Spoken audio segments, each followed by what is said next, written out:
والصلاة والسلام على رسول الله وعلى آله وصحبه أجمعين أما بعد উপস্থিত আজকের পবিত্র জুমার সময় উপস্থিত সমস্ত প্রশংসা অর্পণ কর আমার আল্লাহ তাআলার জন্য আমরা সকলে প্রাণের বলি আলহামদুলিল্লাহ।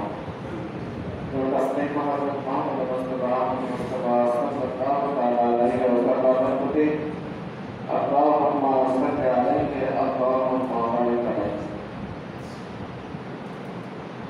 আলহামদুলিল্লাহ,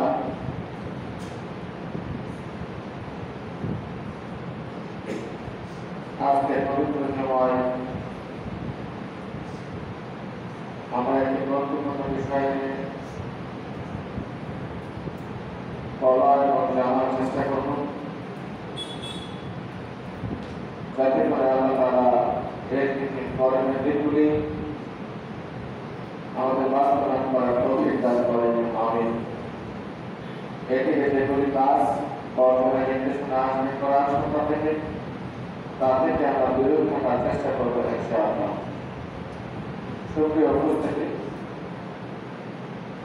বিষয়ের আলোচনার সীমানা আর মসজিদগুলির জুমার শুরুর অবস্থান, পাঁচওয়াক্ত জামাতে নামাজে মসজিদের অবস্থান, আমাদের ব্যক্তিগত পারিবারিক সামাজিক জীবনে আল্লাহর আদেশ এবং নিষেধের প্রতি আনুগত্যশীলতা এটি অতপ্রসভাবে জড়িত। সুতরাং আমরা যারা এই মুহূর্তে এসে পৌঁছেছি, আমাদের অপরিমিত দায়িত্ব হবে বিষয় সম্পর্কে জানার পরে পূর্ণ আনুগত্য সহকারে মানা, আল্লাহর কাছে সাহায্য প্রার্থনা করা। আল্লাহ আমাদের সেই জন্য কবুল করুন। আমিন। সম্মানিত উপস্থিতি, আল্লাহ তাআলা কোরআন মাজিদে শুধুমাত্র তার শেষ নবীর উম্মতকে কিছু আদেশ করে জানায়, তার নির্দেশনা শুধুমাত্রই তার নির্দেশ এবং নিষেধগুলি নির্বন্ধ নয়। সৃষ্টির পূর্বের বিস্তৃত বা ঘটনা সেখানে নমুনা যেমন দেওয়া আছে। আদম আলাইহিস সালাম পৃথিবীতে আগমনের পর থেকে কি প্রেক্ষাপট তৈরি হলো, তার সন্তানদের পর থেকে শেষ নবীর আগ পর্যন্ত দীর্ঘ সময় যে মানবিক হিসেবে কোনো কিতাব লেখা নেই, এমন একটা সময়কালে ভিন্ন ভিন্ন ঘটনা এই কোরআনে বিবৃত করা আছে। এর উদ্দেশ্য হিসেবে আমরা জানতে পারি, আল্লাহ তাআলা এসে কোনো ইতিহাস, কেসাস বা ঘটনাবলী আমাদেরকে জানিয়ে দেওয়ার উদ্দেশ্য হচ্ছে আল্লাহ তাআলা আমাদেরকে ভালোবাসেন। অতীতে ঘটে যাওয়া ভালো ঘটনাগুলো যেন আমরা অনুসরণ করি, ভালো কাজগুলিকে যেন আমরা অনুসরণ করে চলি। অপরদিকে আল্লাহর আদেশ এবং তৎকালীন নবী রাসূলের নির্দেশ না মানার কারণে যারা ক্ষতিগ্রস্ত হয়েছে, সে সকল ঘটনার পুনরাবৃত্তি যেন আমাদের মাঝে না হয়, বলে করে তাদের যেরকম পরিণাম হয়েছিল আমাদেরও পরিণাম হবে। এ সকল বিভিন্ন দিক এবং বিষয়কে লক্ষ্য করে আল্লাহ তাআলা কোরআন মাজিদে বিষয় আলোচনা করে আমাদের সামনে রেখেছেন। দুঃখজনক হলেও সত্য, আনুগত্যের পরামর্শ যেমন আমরা দেখাতে ব্যর্থ হচ্ছি, তেমন ব্যর্থ হচ্ছে তার নিষেধ থেকে নিজেকে বাঁচাতেও। আসলে কোন পথে চলছে, আমরা কোন পথে যাওয়ার চেষ্টা করছি। আমাদের দৃষ্টিতে মনে হয় আমরা আমাদের গন্তব্য বা সিদ্ধান্ত বা নিয়মকে এখনো ঠিক করতে পারি না। আমরা যারা আল্লাহকে বিশ্বাস করি, তাওহীদ এবং আকীদা যেটা বিশ্বাস এবং লালন পোষণ করি, সে তাওহীদ বিশ্বাসে আমাদের সঠিক নয়। আমরা যে আকীদার কথা বারবার বলি, সে আকীদা গুণার্থ আমার ব্যক্তিগত পারিবারিক সামাজিক জীবনে অনেকাংশে তুচ্ছ তাচ্ছিল্যের দ্বারা উপেক্ষিত হয়, এই প্রতীয়মান হচ্ছে। আসুন কয়েকটি বিষয় সংক্ষেপে আমরা জানার চেষ্টা করব। আমাদের যারা আমরা মুমিন মুসলিম বলে দাবি করি, আল্লাহর আনুগত্য প্রতিপালনের ক্ষেত্রে দুর্বলতার দিকগুলি কি? আজকে কেন আযান হয়েছে মসজিদ ফাঁকা, ফজর জোহর আসর মাগরিব এসা পাঁচ ওয়াক্ত সালাতের আল্লাহর পাকে আল্লাহ বড় কথা ঘোষণা করার পর আহ্বান জানানো হয়, নামাজের দিকে আসুন, তবু মানুষ রাস্তা পরিমাণ হারাম হারাম দেয় না কেন? প্রতিনিয়ত মানুষ সময়কে নষ্ট করছে, সময়ের প্রতি সদ্ব্যবহার করছে না। প্রতিনিয়ত মানুষ হারাম হারাম না দেখেই দুনিয়া জিন্দেগি পার করছে। প্রতিনিয়তই জানছে মানুষ আজকে জীবন থেকে আমার একটা দিন চলে গেল, তারপর সেই দিনটার প্রতি তেমনটা মূল্যায়ন করছে না কেন? এই সকল কারণগুলি আমাদের কতটা ক্ষতি করছে, আর সেই জন্য আমাদের করণীয় কি? আমরা কি কি কাজ করলে আল্লাহ তাআলার ইবাদতের ক্ষেত্রে কিছুটা অগ্রণী ভূমিকা পালন করতে পারবো, আর কোন কোন কারণগুলোকে আমাদের তরফ করে দূরে রাখতে হবে, দূরে থাকতে হবে, পরিত্যাগ করতে হবে, তাহলে আল্লাহ আনুগত্য আমাদের মাঝে জেগে উঠবে। আমরা আল্লাহর মুমিন মুত্তাকি এবং জান্নাতের মানুষ হিসেবে পৃথিবী থেকে যাওয়ার সুযোগ পাবো। সেই দিকগুলি সংক্ষেপে কয়েকটি পয়েন্ট আমরা আপনাদের সামনে তুলে ধরছি।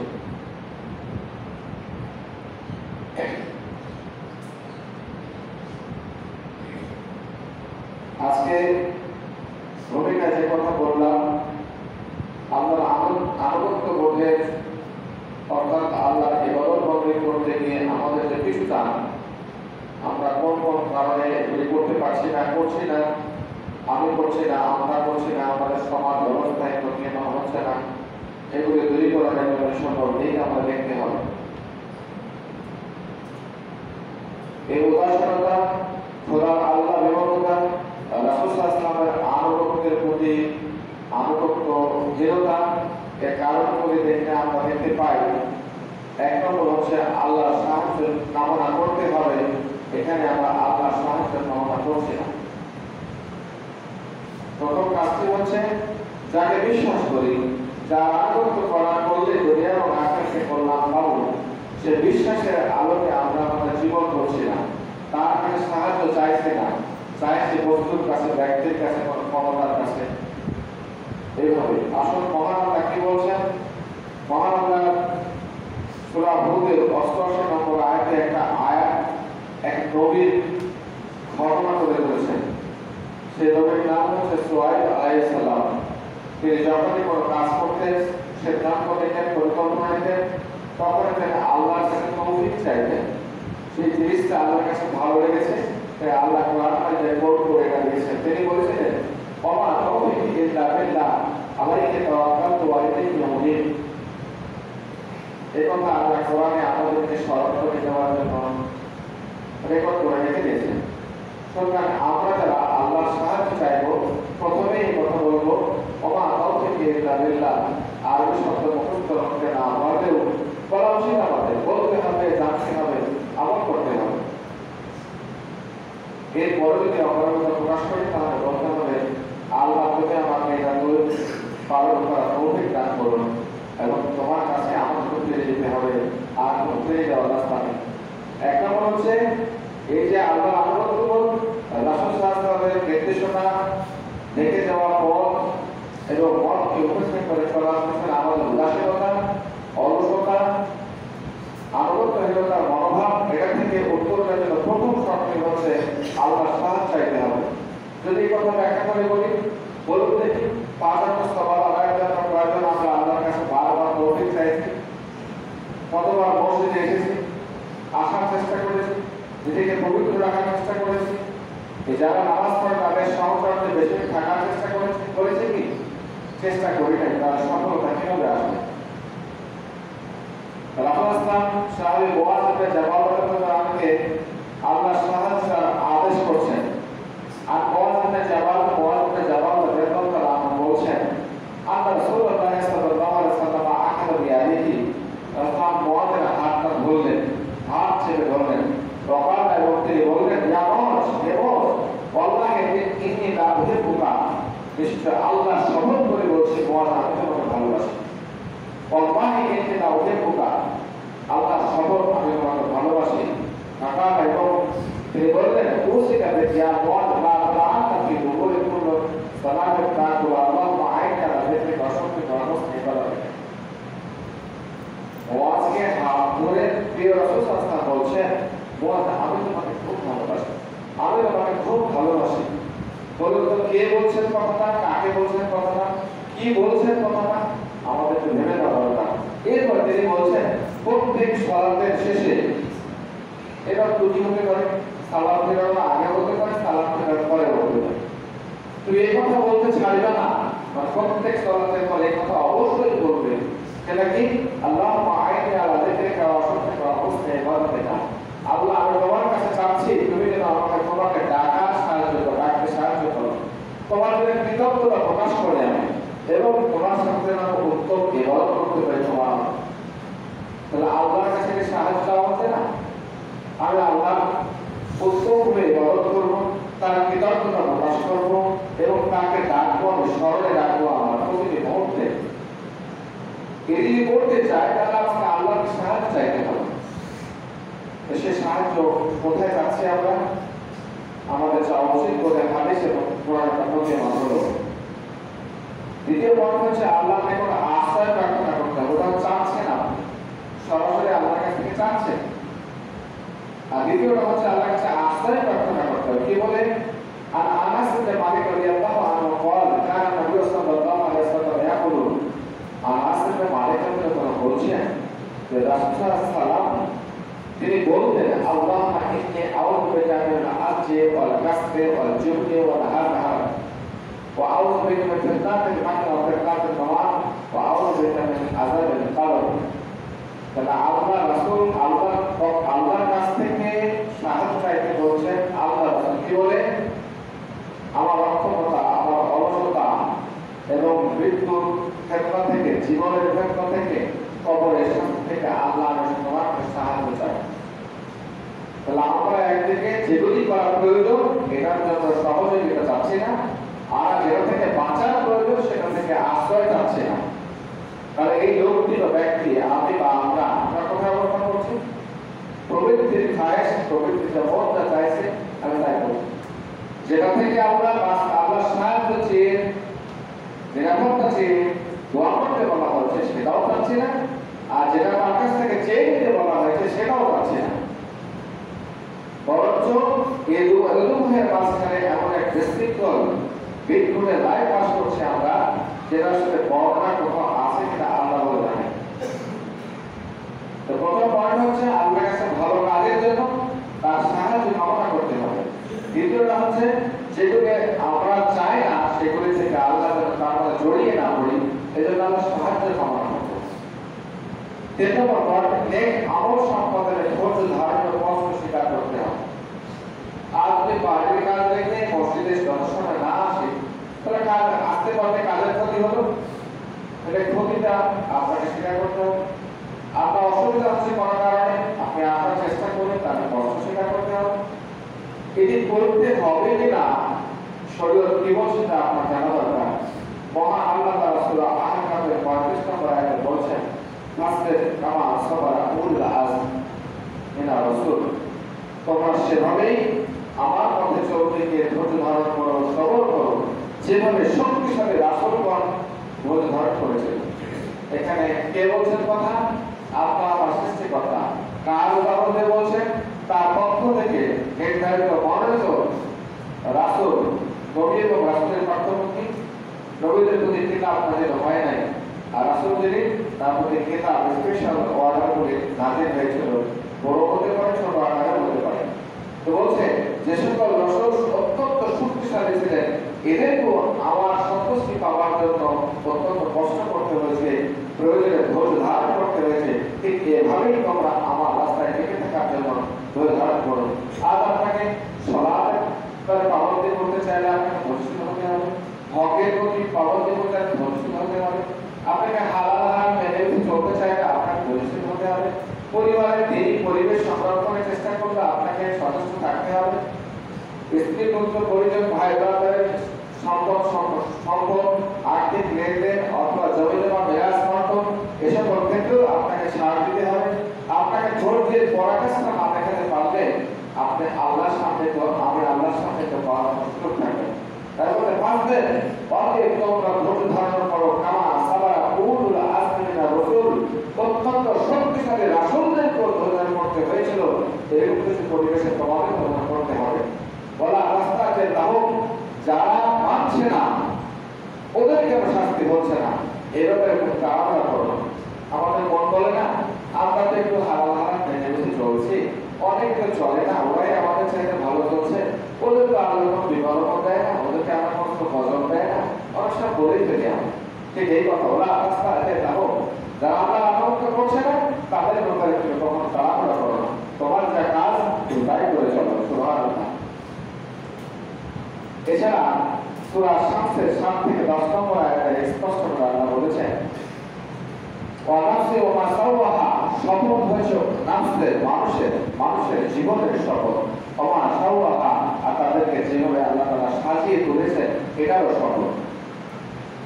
আল্লাহ ফুজুরাহা ওয়া তাকওয়াহা, এই মানুষকে সৃষ্টি করার পরে আল্লাহ এদের মাঝে পাপের প্রতি আসক্ত, পাপকে ভালো লাগার মানসিকতা আর তাকওয়াহা আল্লাহকে খোদাভীরতার মানসিকতা দুটোই আল্লাহ তাআলা তৈরি করে দিয়েছেন।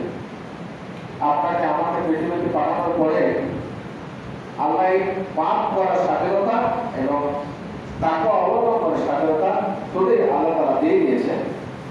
এরপর তিনি বলছেন কাল আফলাহা মান যাক্কাহা, এরপরে সফল হবে সেই ব্যক্তি যে নিজেকে পরিশুদ্ধ করেছে। ওয়াকাদ খাবা মান দাসাহা, আর যে নিজেকে ব্যর্থ হয়েছে, যে নফসকে পরিশুদ্ধ করলো সে ব্যর্থ হয়ে গেছে। তাহলে আগের আয়াতে বলা হচ্ছে যে মানুষের শপথ আর মানুষকে যেভাবে সাজানো হয়েছে, বিন্যস্ত করা হয়েছে এটাও শপথ।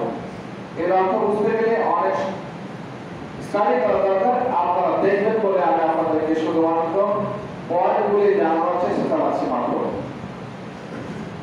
এর মধ্যে তিনি বলছেন এই মানুষের মাঝে পাপ এবং খোদাবিরুদ্ধা দুটিকে পথ খুলে রেখেছেন, কিন্তু সফল হবে তারাই যারা নিজেকে পরিশুদ্ধ করবে, আর ব্যর্থ হবে তারা যারা আত্মাকে পরিমাপ করে আল্লাহর অবতার হয়ে নিজেকে পরিশুদ্ধ করবে।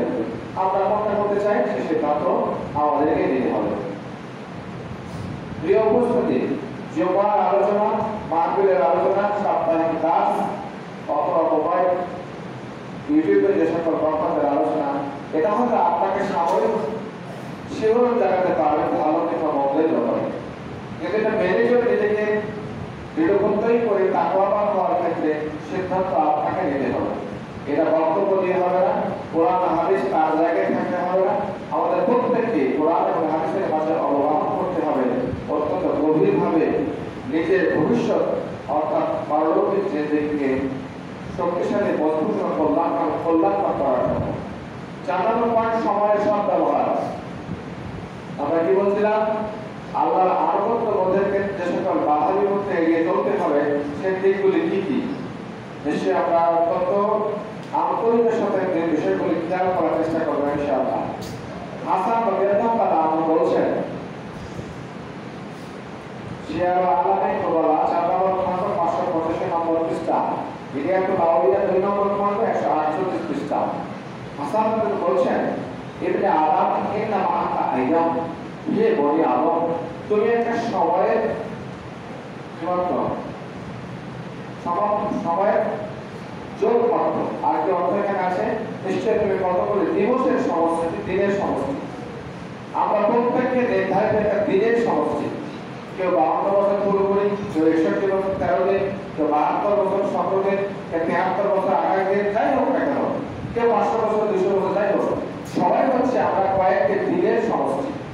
এই কথা সত্য তো? এই কথা মানতে কারো প্রশ্ন নেই যে হে বনি আদম তোমরা সবাই হচ্ছে কয়েকটা দিনের সমষ্টি মাত্র। সুবহানাল্লাহ। অত্যন্ত মজবুত, শক্তিশালী, কার্যকর এবং যথার্থ কথা এটি। আমরা প্রত্যেকটি কয়েকটি দিবসের সমষ্টি মাত্র। কুল্লামা যাহাবা ইয়াউম, যখনই একটা দিন চলে যাবে, যাহাবা বা'দুকা, তোমার যে কয়টি দিনের সমষ্টি ছিল তার মাঝ থেকে একটা চলে যাবে। সুবহানাল্লাহ। এই কথাটাকে ভিন্ন বলা হয়, আমরা যে কয়দিন বাঁচা সে কয়দিনই বাঁচবো, বেশি দিন বাঁচবো না, কমও হবে না। আজকে থেকে চলে যাওয়া মানে জীবন থেকে চলে যাওয়া। এই কথাটা কিন্তু আগের কথাটারই সমর্থক কথা, কিন্তু ওটি ভিন্ন ভাব বা আঙ্গিক তৈরি করে আমাদের কাছে। আর যেটি এখানে এসেছে সেটি ভাব নিশ্চয়ই ভিন্ন নয়।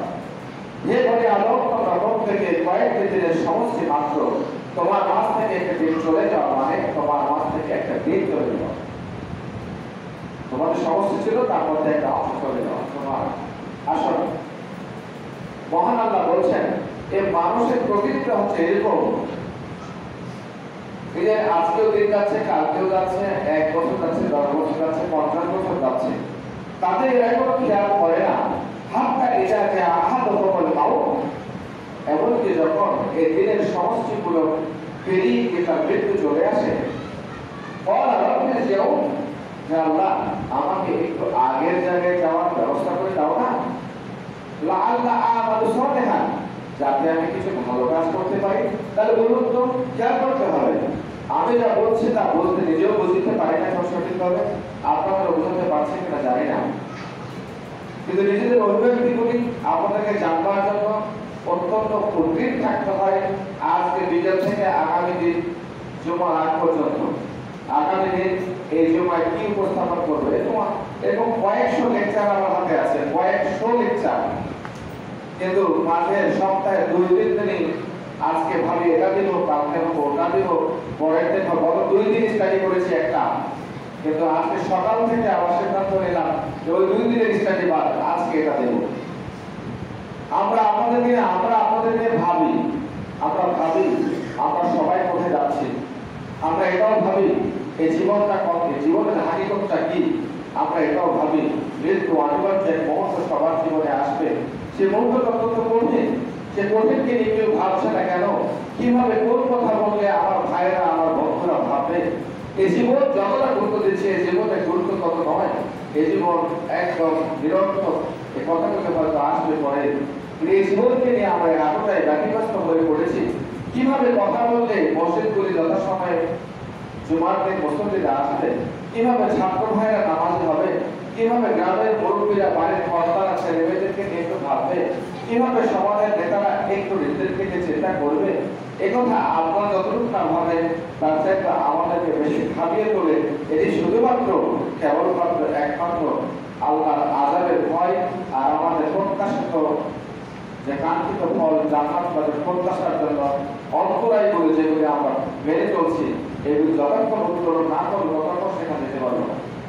আসুন সময়ের সদ্ব্যবহার, হাত্তা ইযা জাআ আহাদুকুমুল মাউত, এভাবে জীবন পরিক্রমার দিনগুলি যখন চলে গিয়ে মৃত্যু চলে আসবে, সে বলবে লাআল্লি আমালু সালিহান, আমাকে একটু সময় দাও। বলতে গিয়ে বলছে না, আমরা যে কথাগুলি বলবো মৃত্যুর পরে, এই কথা আল্লাহ না বললেও তো চলবে। এখানে আমরা যে অনেকেই বলবো, এই কথা আল্লাহ তো ভালো করে জানেন, বলে তিনি তো কোরআনে আগেই দিয়ে দিয়েছেন, যাতে আমরা সাবধানী হই। বিমা তারাক্তু, যা আমি করতে পারিনি, যে সকল আমল করতে পারিনি আল্লাহ, একটু সময় দাও, আবার আমি সেখানে করবো। কুল্লামা ইন্নাহা কালিমাতুন হুয়া কাইলুহা, আল্লাহ বলবেন এটা তার কথার কথা, সে যা কথা বলছে কোনো অর্থহীন কথা। তার সামনে সতর্ককারী গিয়েছিল, সুসংবাদ দানকারী গিয়েছিল, তার সামনে সবাই ছিল, কোরআন এবং হাদিস ছিল, আপন আপন মসজিদ মাদ্রাসায় তাকে সাজানো, তাকে নির্দিষ্ট জীবন দিয়েছিলাম আমি, সময়টাকে সে এভাবে ব্যয় করেনি, এটা তার কথার কথা, আসলে গেলেও সে করবে না, যেভাবে কাটিয়েছিল সেভাবে আবার কাটাবে। অবি ওয়ালাইহিম বারজাত, আল্লাহর তার কথার মাঝে এবং আল্লাহর মাঝে একটা বিশাল পর্দা থাকবে। ইলা ইয়াউমি ইউবাসুন, যতদিন পর্যন্ত পুনরুত্থান হবে না ততদিন পর্যন্ত তার এই পর্দাটা থেকে যাবে না। প্রিয় উপস্থিতি, কথা বলে কার জন্য, কাদের জন্য, চতুষ্পদ জন্তুর জন্য যদি হয় বলেন, তাদের সাথে গিয়ে জমায়েত করে মাঠে গিয়ে বলি, যদি বলেন এগুলি কানা বধির ফকির মিসকিনদের জন্য, তাদের ডেকে নিয়ে মাহফিল করে বলি, যদি বলেন আপনাদের জন্য নয় অন্য কারোর জন্য, ফল বাদ দিয়ে দিন, তাদেরকে সজাগ করার চেষ্টা করবো আমরা। আর যদি মনে করেন আপনাদের জন্য, তাহলে একটু নিজের পথটাকে পরিষ্কার করে নিয়েও পরিকল্পনার সামনে এগিয়ে যাওয়ার একটু চেষ্টা করুন। 5 নম্বর, সময় এখন শেষ হলো, মসজিদ মোটামুটি ভর্তি হলো, এখন কি হবে? আমি এর আগে বলেছি, যদি কোনো আলোচনার পথ আপনার কারণে আপনাদের কারণে বাধাগ্রস্ত হয়, জিম্মাদারি সে সকল মুসল্লি যারা সময় আযানের পরে আসছেন, আযান দেওয়া আমাকে দাঁড় করিয়ে আপনারা তখন বাড়িতে ঘুমাচ্ছেন, যারা এই কাজ করছেন তারা ইসলাম এবং ইসলামের মূল্যবোধের জন্য বড় অন্তরায় সৃষ্টি করছেন। এটার জন্য আপনাকে সম্যক দায়ী হতে হবে। আমি কি বলতে পারতাম, কি সময়টুকু আমার হাতে ছিল, সেটা আমি ভূমিকায় অনেক এড়াইয়ে সময় নষ্ট করলাম, আর যার কথা বলা শুরু করলাম তখন আপনার দেওয়া বেঁধে দেওয়ার সময় আমার শেষ।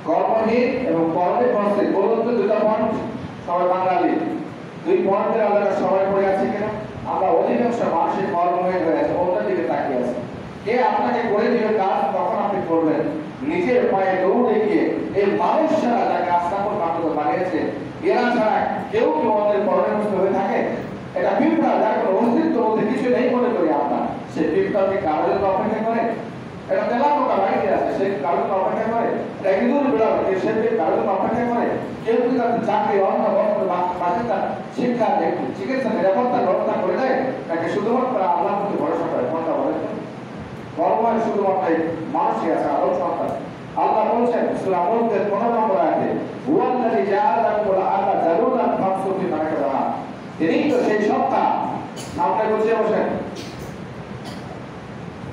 এর সামনে প্রত্যেকটা মানুষের মাঝখানে প্রায় 1-2 জন লোক করবে এটা কোন ধরনের রেওয়াজ এটা বাবাকে বারবার সামনে জায়গা পড়ে পড়ে বসেন হুয়াল্লাযী জাআলা লাকুমুল আরদা আল্লাহ তো সেই সত্তা যিনি তোমাদের জন্য পৃথিবীটাকে করেছেন জালুলান তোমাদের অবনত করে দিয়েছে আজকে বাঙালিরা টাকা এখান থেকে যেভাবে দেখ না কেন বিদেশে গিয়ে বাড়ি গেছে আমেরিকা বিভিন্ন ধরনের সংস্থা বা বিভিন্ন ধরনের বাংলাদেশের জমি কিনে তাদের কার্যক্রম চালাচ্ছে হচ্ছে না সবার জন্য সবাইকে জমিটাকে ভরপুর করে দেওয়া হয়েছে অবনত করে দেওয়া হয়েছে ভাবছো বিমানাকে দেখা অতএব এই পৃথিবীর ধারে চড়ে যা বেড়াও তোমরা আল্লাহ বলছেন পৃথিবীটাকে তোমাদের জন্য অবনত করে দিয়েছি এর ধারে চড়ে বেড়াও তোমরা যেমনে খুশি তেমনে বেড়াও রকুল রিজকিহি এবং এর মাঝে থেকে তোমরা তার রিজিক খেতে থাকো ওয়াইলে কিন্তু আর মনে রেখো তার কাছে তোমাদের ফিরে যেতে হবে তাহলে এখানে কি আপনার বসে থাকার সুযোগ আছে নাকি আপনাকে হালাল পথ অর্জন করে আপনাকে খাদ্য রিজিক করতে হবে চলমান থাকতে হবে সিদ্ধান্ত আপনার সূরা কাসাস আয়াত 77 ওয়াত্তাকি বিমা আতাকাল্লাহু দারাল আখিরা এই পৃথিবীতে থেকে পরকালের জন্য তুমি আল্লাহর পথে যা দিয়েছে তা তুমি খুঁজে বের করো এখানে পরকালে থাকতে বলা হয়েছে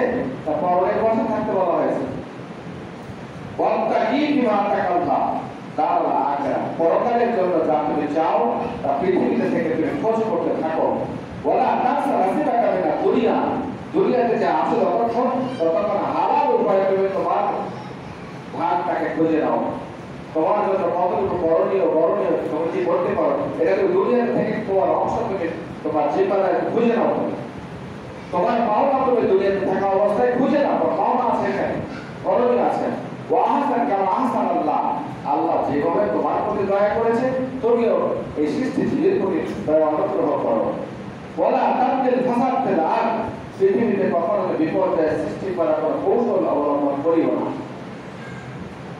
তাহলে আল্লাহ বলেন আখিরাতের জন্য সামানা খুঁজে নিতে আর দুনিয়ায় আমাদের যে অংশ আছে সেটা আবার খুঁজতে তাহলে ওইটা খুঁজতে আর এটা খুঁজতে গিয়ে বিপর্যয় সৃষ্টি করার সম্ভাবনা আছে তাই আল্লাহ বলছেন ওলা তাদের ফাসাদ ফিল আরদ পৃথিবীতে থাকা অবস্থায় আবার এমন কোনো কৌশল অবলম্বন করিও না যা বিপর্যয় সৃষ্টি করতে পারে ইন্না আল্লাহ লা ইউহিব্বুল মুফসিদিন নিশ্চয়ই আল্লাহ ফাসাদ সৃষ্টিকে পছন্দ করেন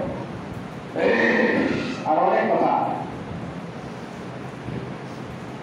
সহিহ বুখারী 2072 নম্বর হাদিস আন কিতাব রাদিয়াল্লাহু তাআলা আনহু আর রাসূলুল্লাহ সাল্লাল্লাহু আলাইহি ওয়াসাল্লাম قال রাসূল বলেন মা আকালা আহাদুন তাআমা কাতুন খায়রান মিন আন ইয়াকুলা মিন আমালি ইয়াদিহি আদম সন্তান নিজের হাতে অর্জন করে খায় এর চাইতে উৎকৃষ্ট খাবার আর পৃথিবীতে নাই শুধু কি এই খাবার আছে অনেক খাবার আছে বলেন দেখি আমাদের এই খাবারটাই সর্বনিম্ন পর্যায়ে অবস্থান করে বাকি বহু বড় অবস্থা রয়েছে সেখান থেকে আমরা খাবার চেষ্টা করি এরপরে তিনি বলছেন ওয়াইনা নবিয়াল্লাহ দাউদ আলাইহিস সালাম কানা ইয়াকুল মিন আমালি ইয়াদিহি আর নিশ্চয় দাউদ আলাইহিস সালাম তার নিজের উপার্জিত খাবার নিজে খেতেন এটা কি দরকার আদম থেকে নিয়ে মুসা আলাইহিস সালাম পর্যন্ত এতগুলি নবী সব থাকে একজন নাম বললেন কেন নিশ্চয়ই এর পাশে আমাদের জন্য ভূমিকায় বলেছি আমাদের জন্য শিক্ষণীয়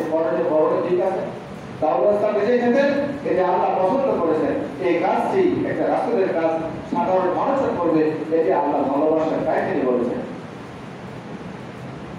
6 নম্বর পয়েন্ট সাধ্যমতো চেষ্টা করা এখন বলুন সময় শেষ আমার পয়েন্ট ছিল 14টা আমাকে বলতে দিলেন না একই পয়েন্ট আগামী দিন বলবো আমি ছাত্র ভাইয়েরা দেরি করে আসার কারণটা কি? সব থেকে দুঃখ লাগে আমার এই মসজিদে খুতবা শুরু করার একটাই কারণ, সেটা হচ্ছে বিশ্ববিদ্যালয়ের ছাত্ররা এখানে আসে তাই। আজকে আমাকে জমা বন্ধ করতে ইচ্ছে করছে, যাবে না চাইলে অন্য কাউকে দিয়ে দিই। যাদের জন্য আমার এই প্রচেষ্টা চালু হয়েছিল তারাই আজকে বিজে সব থেকে। এটি 15 ব্যাচ, 16 ব্যাচ, 17 ব্যাচ, 18 ব্যাচ মতো ছিল না এতটা। এরপরে যারা আসছে এরা কি মোবাইলে হারিয়ে গেছে না অন্য কোনো জোড়ায় জোড়ায় হারিয়ে গেছে? কি অবস্থা কেন? এই মহল্লার অনেক ছাত্র থাকে, আশেপাশে থাকে, যারাই বা আসতেছো তারা যত সময় আসবা। অনুরোধ করবো যারা আসতেছো তারা আসবাই যদি যত সময় আসবা। আর প্রসঙ্গত বলে ফেলি, আমাদের চাইতে ব্যস্ততা আমাদের বেশি নাই। তবে যারা আজকে ব্যর্থতার পরিচয় দিচ্ছ, আমাদের জায়গা আসা আসতে তোমাদের ব্যর্থতা আর চরম অবস্থায় চলে যাবে। সেদিন আজকে কথা বলে হয়তো তোমাদের কানে ভাসবে ইনশাআল্লাহ। 6 নম্বর পয়েন্ট, সাধ্যমতো চেষ্টা করতে হবে। আল্লাহ বলেছেন ওয়ান লাইসা লিল ইনসানি ইল্লা মা সা, তুমি যতটুকু চাইবা আমি তোমাকে ততটুকু দেব। এখন হয়তো বলবো আমি তো চাইলাম অনেক, চাইতে গেলে যে টেম্পারেচার লাগে সেই টেম্পারেচার এখন আমাদের উঠেনি। টেম্পারেচার লাগবে 18 ডিগ্রি, 18 ডিগ্রি, আমি 16 17 গিয়ে হতাশ হয়ে গেছি। আমার হবে? আমার হবে না। একবার হয়েছে টেম্পারেচার যায়, আরেকবার আরো টেম্পারেচার কম ছিল, হয়নি, নিরাশ হয়ে আপনাকে ঢাকায় বন্ধ করে দিয়েছি। কাকে রাখবেন? সিদ্ধান্ত নিয়ে সিদ্ধান্ত সামনে আগাবেন। আল্লাহ বলছেন ওয়াতিলকাল জান্নাতুল্লাতী উরিসতুমুহা বিমা কুনতুম তা'মালুন, আমি তো পরকালের জান্নাত এই জন্য তৈরি করেছি যে এটার জন্য প্রয়োজনে আমল করে তোমরা আসবে। কি কথা বলা হলো? আমি তো পরকালে সেই জান্নাত এজন্য তোমাদের বান্দাকে ওয়ারিস বানিয়েছি যে তোমরা পৃথিবীতে আমল করে এটার জন্য উপযোগী হয়ে আসবে। এখানে কাজ করতে হবে কিনা? এটা কর্ম হয়ে বসে থাকতে হবে না। রাসূল সাল্লাল্লাহু আলাইহি ওয়াসাল্লাম বলেছেন মান খাফা আদলাজা। এখন রিলিফের চাওয়া হোক আর আমার মোস্তফা ভাই নাটক যাওয়ার জন্য প্রায় ট্রেন ধরে যথাসময়, টিকিট কাটেন যথাসময়।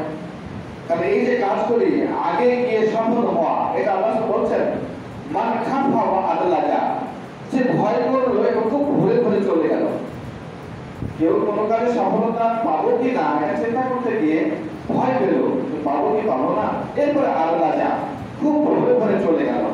আল্লাহ রাসূল বলছেন ওমান আদলাজা বালাগাল মানজিলা, যে তাড়াতাড়ি ঘুরে উঠে চলে গেল সে মঞ্জিলে পৌঁছে গেল। এদিকে আমাদের পার্থিব জীবনের সাথে মিলছে হাদিসটা? আমার বিশ্বাস অধিকাংশ মানুষ এই হাদিসটা আজ অবধি পূর্বে কখনো শুনে নাই, এইভাবে শুনে নাই। ওমান আদলাজা বালাগাল মানজিলা, যে কোনো কাজে সফলতা হওয়ার জন্য খুব ঘুরে উঠে এগিয়ে মার্চ করলো, সে তার মসজিদে বা উদ্দেশ্য জায়গায় পৌঁছে গেল। আলা ইন্না সালাতাল্লাহি আলাইয়া, নিশ্চয়ই মনে রাখা দরকার তোমাদের আল্লাহর মাল সামানা, আল্লাহর পণ্য অত্যন্ত দামি। আল্লাহর পণ্য অত্যন্ত দামি, এটার সাথে তুলনা হয় পৃথিবীতে না। এবার বলছে আলা ইন্না সালাতাল্লাহি জান্নাহ, আর আল্লাহর দামি পণ্যটাই হলো জান্নাত। সুবহানাল্লাহ। কি বুঝলাম? অনেকে কিছু বুঝি নাই। জান্নাত পাইতে গেলে এই জান্নাতটা হচ্ছে জান্নাত, জান্নাত জান্নাতি। এই জান্নাতটা আল্লাহর কাছে অত্যন্ত দামি। এই জান্নাত পাইতে গেলে তোমাকে ঘুরে ঘুরে উঠতে হবে, আর ঘুরে ঘুরে উঠতে গেলে তুমি জান্নাত পাবা। তো ঘুরে উঠতে কারা যাবে? ঘুরে উঠবে যারা এটাকে পাবো কি পাবো না এই চিন্তাটা যার মাথায় আছে। চিন্তা মাথায় থাকলে এখন তো জামাত শেষ হয়ে যাওয়ার কথা। এই যে মহল্লার একটা লোক আসতেছে,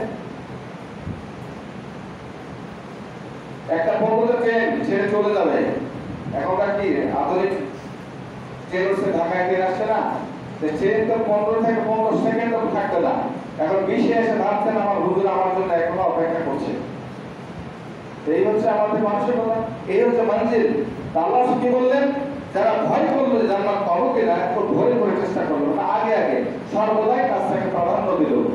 আর আল্লাহ বলছেন এটা অত্যন্ত মূল্যবান জিনিস। 7 নম্বর পয়েন্ট, দীর্ঘজীবী হওয়ার আশা আকাঙ্ক্ষা ত্যাগ করতে হবে। তাহলে আমরা আনুগত্যের প্রতি আমাদের মন মেজাজ শরীর এবং সবকিছু এগিয়ে যাওয়ার সুযোগ পাবে। আল্লাহ রাসূল এভাবে আল্লাহ মহান আল্লাহ এক্ষেত্রে বলছেন সূরা আন-নাহলের 158 নম্বর আয়াতে দেখে নেবেন। 8 নম্বর পয়েন্ট, নেক আমল এবং তওবা দ্রুত করতে হবে। যা কিছু নেক কাজ করার সুযোগ পাবে তৎক্ষণাৎ ধরে নিতে হবে, আর যা কিছু ভালো নয় বলে প্রতি আপনাকে মনে হবে সেটা তৎক্ষণাৎ ছেড়ে দিতে হবে। এক্ষেত্রে কোরআন সূরা ইমরান 33, সূরা হাদীদ 21 দুটি আয়াত এখানে আছে। 9 নম্বর পয়েন্ট, নবী রাসূলের সত্য ব্যক্তিদের জীবনী পাঠ করতে হবে। এরপরে সূরা ইউসুফ আয়াত নম্বর 111 এবং একটি হাদিস আসছে, সেই হাদিসটা এখানে আছে। সেখানে বলা হয়েছে লাকাদ কানা ফি কিসাসিহিম ইবরাতুল লিউলিল আলবাব। যতগুলি ঘটনা কোরআনে আল্লাহ তাআলা দিয়েছেন এবং হাদিসের মধ্যে এসেছে, এগুলোর মাঝে অত্যন্ত শিক্ষণীয় আছে যদি তোমাদের চোখ থেকে থাকে। যাদের মাঝে চোখ আছে এদের জন্য কল্যাণকর দিক আছে। 10 নম্বর পয়েন্ট, সৎকর্মশীল লোকদের সাহচর্যে আপনাকে থাকতে হবে। আমরা প্রায়শই যারা একটু সচেতন থাকতে চেষ্টা করি, ছেলেদেরকে সব ছেলেদের সঙ্গে মিশতে দেয় না, যখন তখন বাড়ির বাইরে যেতে দেয় না, এইটা কি এরকম করি আমরা অনেকটাই। ছেলে মেয়ে বিব্রত বোধ করে, বড় হয়েছে ওরা বিরক্ত হয়, ঘরের মধ্যে থাকা যায় কিনা বারবার নিষেধ করো, কি করবো ঘরে বসে অনেক কথা বলে বাচ্চারা। এখন আপনি একটা ছেলেকে ছেড়ে দিলেন, যে একটা অন্য ছেলেদের সঙ্গে মিশলো, সে ছেলেকে বাজে কথা বলে দিল, যার সেন্স এই ছেলে আপনার আমার ছেলে বাড়ি ছিল না, ওখানে ঢুকে গেল, বাজে ঘটনা বললো, পানিয়ে মিথ্যা বাসন্ত, সেটা তার মধ্যে ঢুকে গেল। হঠাৎ সে কোথা থেকে বড়দের কিছু ঘটনা শুনলো, সেটা বলে ফেললো, সে আপনার ছেলে জেনে ফেললো। তাহলে এটা কি হলো? অসৎ সঙ্গের সংসর্গ সঙ্গে বাস, আর অসৎ সঙ্গ নরক যদি আমরা জানি। পয়লা কিন্তু ভাসে না, কি বলে পাথর ভাসে না, বড় ভাসে না, কিন্তু যদি সম্পূর্ণ ভাষার মতো হয়ে যায় তাহলে সে তাকে ভাসতে পারে। এই কথা আল্লাহ সেই অত্যন্ত গুরুত্বপূর্ণ কথা বলা হয়েছে। আল্লাহ বলেছেন অপূর্ণ মাস দেখে তোমরা সত্যবাদীদের বন্ধু হয়ে যাও, সামনে থাকো। আল্লাহ রাসূল বলছেন লা তুসাহিদ ইল্লা মুমিনা, এই খেয়াল করুন, লা তুসাহিদ ইল্লা মুমিনা, তোমরা মুমিন ছাড়া কাউকে বন্ধু হিসেবে গ্রহণ করিও না। বলা ইয়া তাকুল, বলা ইয়াকুল তুআমাকা ইল্লা তাকিউন, তোমার খাদ্যে যেন কোনো খোদাবলী লোক ছাড়া অংশীদার না হয়। আজকে আপনি রাজনৈতিক পরিচয়ে অথবা বেশি শক্তি, বাহুশক্তি আছে, অর্থনৈতিক শক্তি আছে, অথবা অন্য কোনো কারণে দুনিয়ার যে সুবিধা পাওয়ার জন্য আপনি ডেকেছেন, যেমন তাকওয়ার তিল মাত্র নেই, আল্লাহ রাসূলের বিরোধিতা হলো কিনা বলেন। মুমিন ব্যক্তি ছাড়া আপনি বন্ধু বানাবেন না, আর তাকওয়া বা লোক ছাড়া যেন আপনার বাড়িতে না খায়, এক কথাই বলেন। বাড়িতে যাদের দাওয়াত দিবেন তাদের জন্য চলা ফেরা, ওঠা, খাওয়া দাওয়া সব কিছুতে আপনার এবং আপনার পরিবারের জন্য শিক্ষকদের থাকে উপকারী হয়, তাই নয় কি? বিষয় এটাই।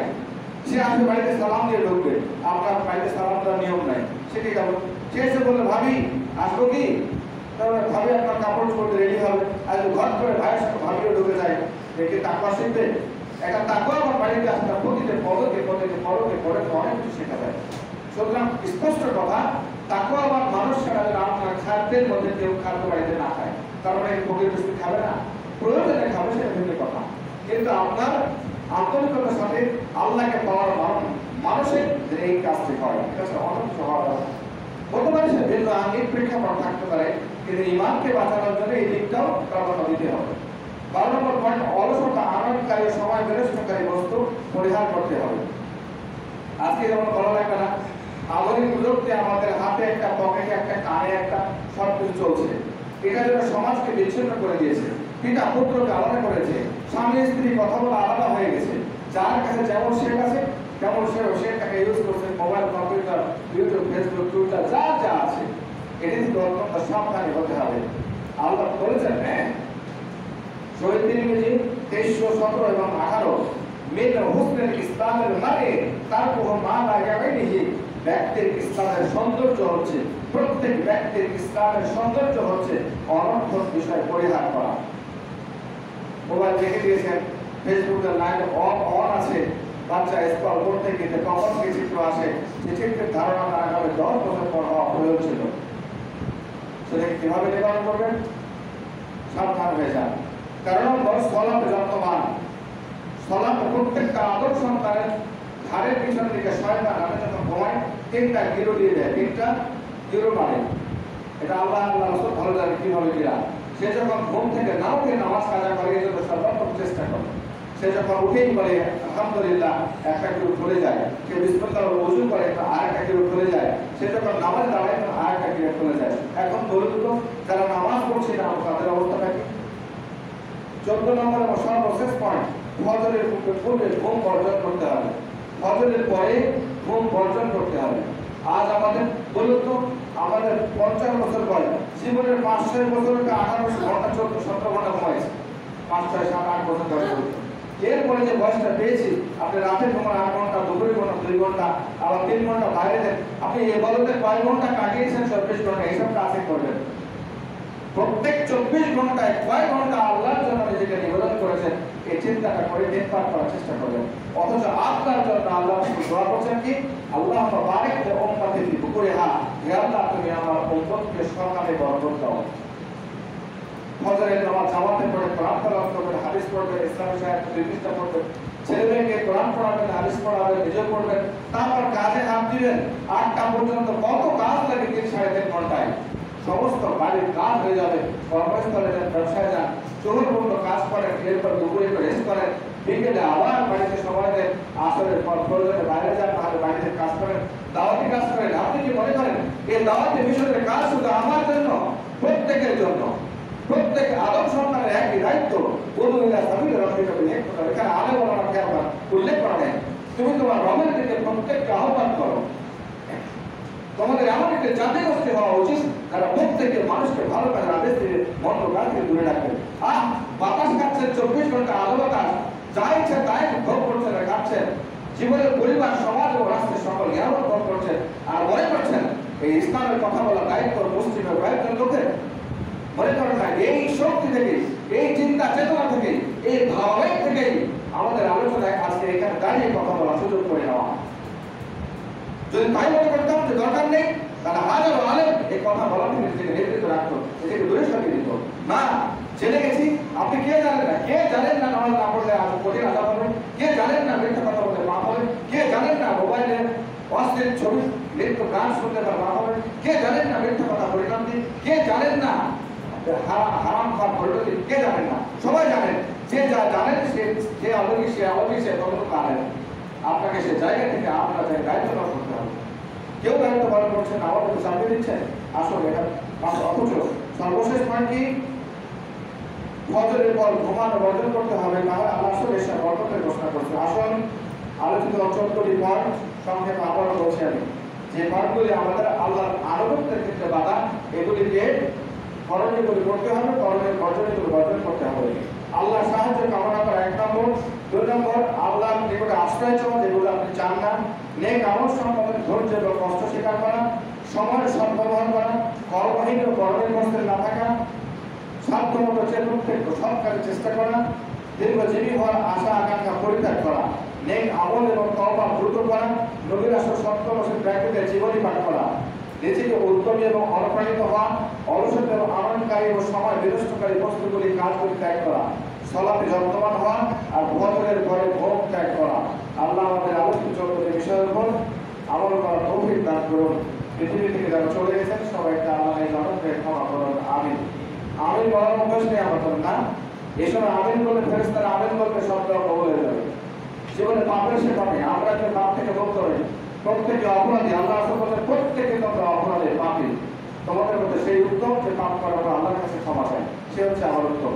যতবার পাপ হবে পাপ করতে থাকবেন না, পাপ করার পর আবার ফিরে আসুন, আবার ক্ষমা চান, আবার পাপ করে আবার ক্ষমা চান, দেখবেন একসময় আল্লাহ আপনাকে কবুল করে দেবেন। আসুন আজকে কথা অনুযায়ী আলোচনা অনুযায়ী আল্লাহ আমাদের ভবিষ্যৎ জীবন চলার তৌফিক দান করুন। আমিন। আসসালামু আলাইকুম।